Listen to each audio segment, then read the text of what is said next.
Hello, everybody, and welcome to Intuition Awakening. My name is Janine. I am a Reiki master that specializes in mental health and trauma treatment.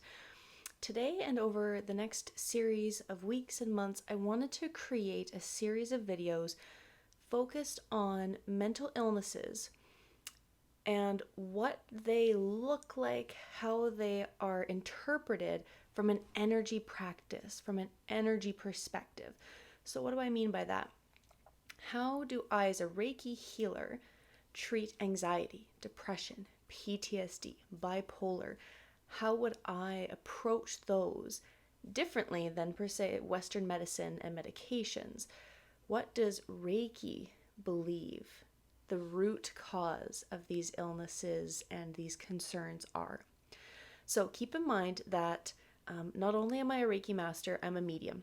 I chat with spirit daily. I love pulling angel cards and tarot cards. I'm very connected, and I've just been really called to channel these messages.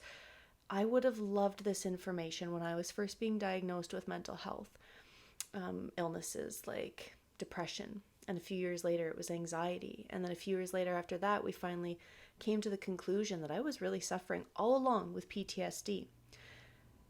These would have been so helpful to have, and I wanted to share this information with you as well. Depression, anxiety, all of these mental health concerns, they're going to become more prevalent throughout the next coming years, especially after COVID-19, especially after the pandemic. There's going to be a lot of emotion stuck inside of us, a lot of energy stuck from lockdowns and months of stress and uncertainty and not being able to see our families and not having our usual support systems or activities. And I just wanted to let everybody know in the collective, just really breathe this fresh air in and say, it's okay. It's okay. You're okay. Your body is responding how it thinks that it should. Your body is sending stress signals and trying to keep us in states of readiness. But the problem is that with COVID especially, or, family violence, or with, childhood abuse, or even just stress at work, financial uncertainties, not knowing where our meal's going to come from tomorrow, all of these layers are unseen to us. We can't attack them. We can't hit them and strike them and push them away from us to defend ourselves. So our body kind of, unfortunately, gets stuck in this response of overwhelming emotions. We lose our ability to cope with this intensity of emotion that we're feeling, and we start to become numb or sad or very helpless and hopeless, like depression will do for us. We might have racing thoughts and become very hypervigilant, like anxiety will do. Bipolar can push us to extremes on both ends. And from an energy perspective, I wanted to talk about that today. What's happening in the body from an energy perspective? So this is the series that's going to be coming up. Today, I wanted to start, I'm getting an intuitive sense to start with depression. So, what is depression? Depression, as with all mental health symptoms and illnesses that get to the point of diagnosis, they interfere with our life to the point where we go see a doctor, to the point where we start reaching out to therapists and family and friends to say, I don't think something's right anymore. This has been going on long enough and I don't feel like me anymore. And that's where depression starts to hit us. To me, the solar plexus is deeply involved with depression. Depression, and this is from my own experience again, so I hope that this resonates. Feel free to continue to listen. Take pieces that you like, leave pieces that you don't. This is very intuitive, so just really trust your heart. Our solar plexus is our chakra for self-confidence, self-esteem. It's our center of self. It's yellow in color. It's like a big burning sun when we feel good. When we feel, today's good, it's a good day, we're like shoulders back, head up, smile on our face, almost as if we're like feeling the sun on our skin. It's really got this effervescent, bubbly quality about it, a lot of joy, a lot of happiness, a lot of smooth digestion throughout our intestinal tracts, and our organs working well together, life feels balanced. If everything kind of clicks, it feels good. When things don't feel good, when we start to take hit after hit after hit to the way that we thought life was going to be, the way that we figured we should be, when we start to really judge ourselves and say, well, I shouldn't be sad about that. Why do I feel so crappy today? Why do I feel so down today? Why do I feel so alone? Something must be wrong with me. The mind starts to switch a bit and gets unbalanced. We go from feeling confident, and normally, when you take that first hit or that first stress after, you've been on vacation, you're having a good time, you're feeling really well, just having a really good health kind of phase for a few weeks, a day, a month, and then you get a stress. We're usually able to bounce back pretty well. We say, okay, all right, I can figure this out. I got this. I'm going to make a phone call. I can, say the car breaks down. I can take it to the mechanic. If I move money around from here to here, I could pay for that. Or maybe my spouse could help me pay for that. I could pick up an extra couple of shifts. I can make this work. Okay, all right. And our body calms back down. We take another deep breath. We move on. We feel good.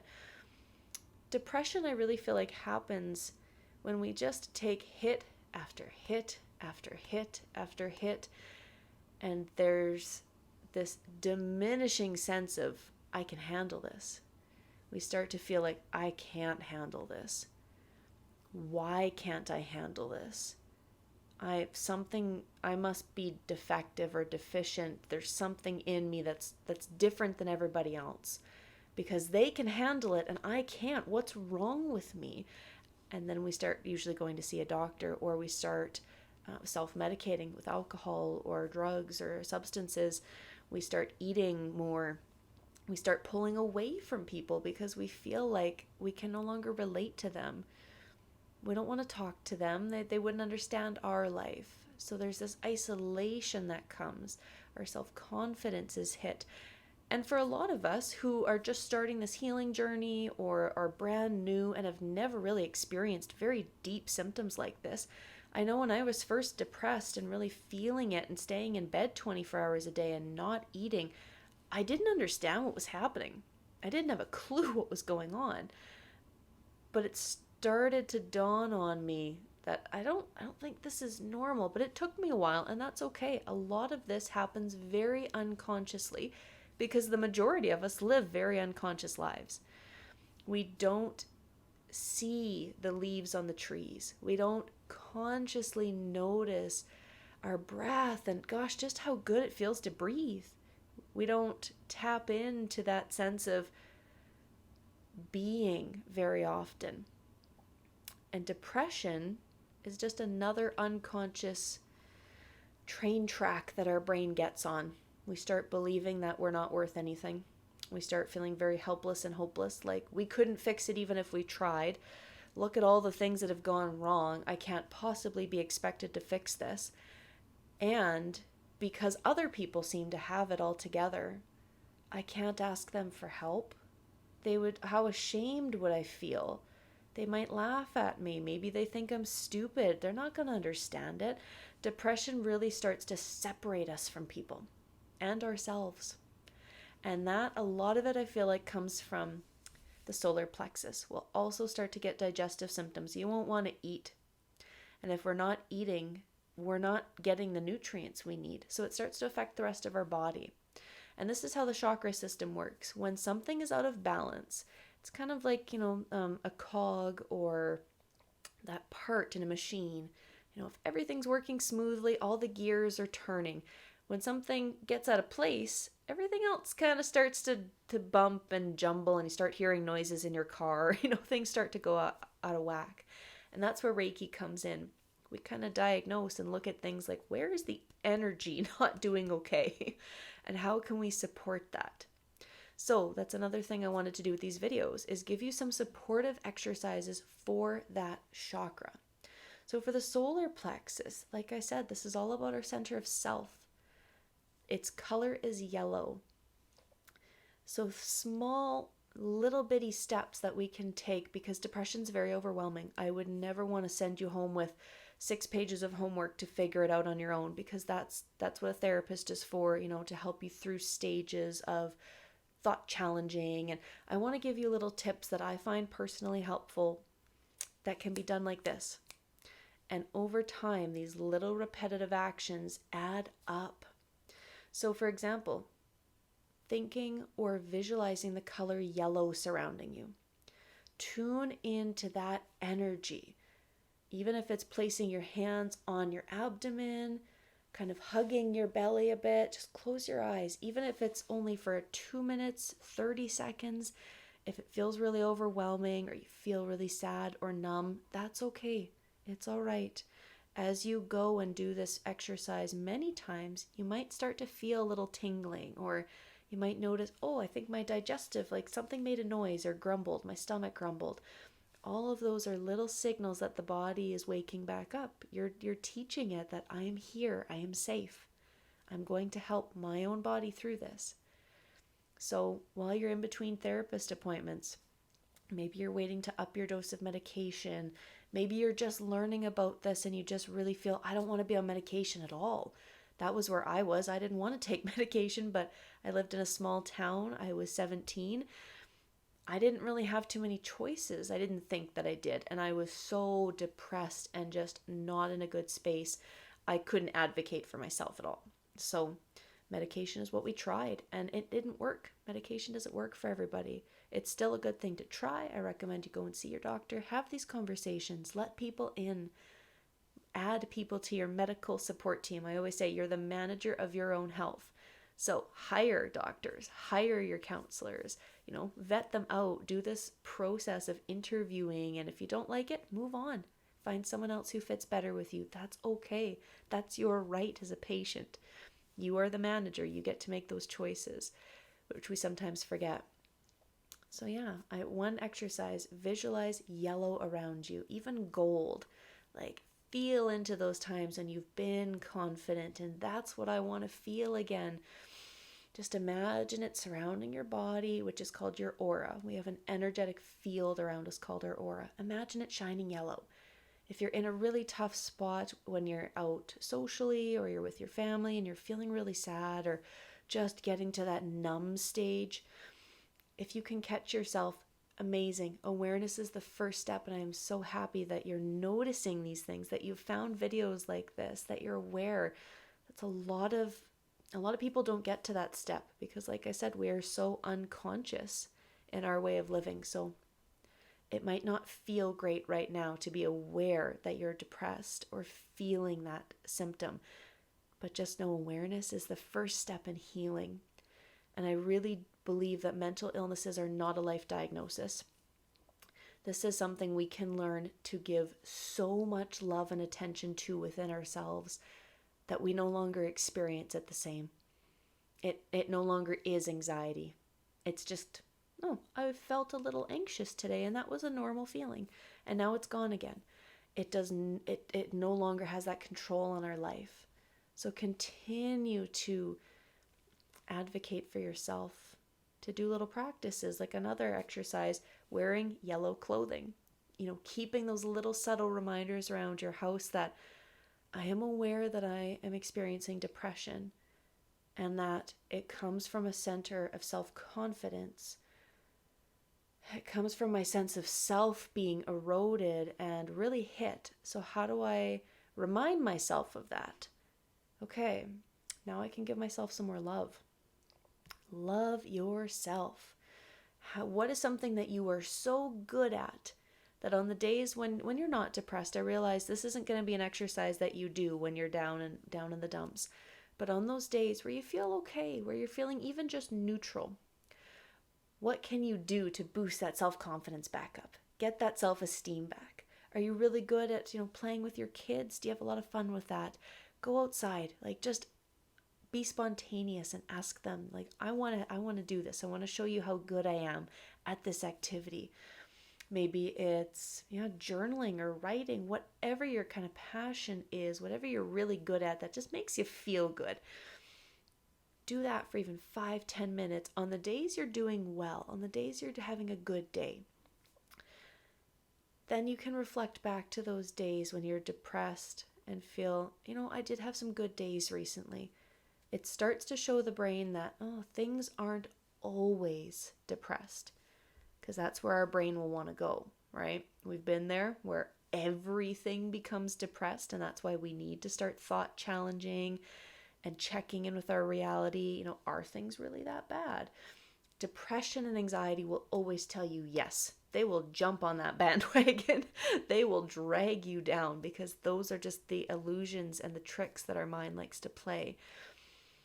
So really try to boost your self-confidence, your self-esteem. Wear yellow crystals. Plant yellow flowers around in the springtime. Have those little reminders. And yellow's just such a happy color anyway. It's a joyful color. If it's a bit too bright for you and a little too stimulating, that's okay. Pick like a pale yellow, or maybe even like an off-white. Something that just reminds you, that little visual cue of, remember, depression comes from the solar plexus. It's my sense of self. I think that's enough for today. As I said, I'm channeling this information as I go. I don't want to make these videos too long and overwhelming. So just know that for everyone seeing this video, I am sending you so much love on your journey.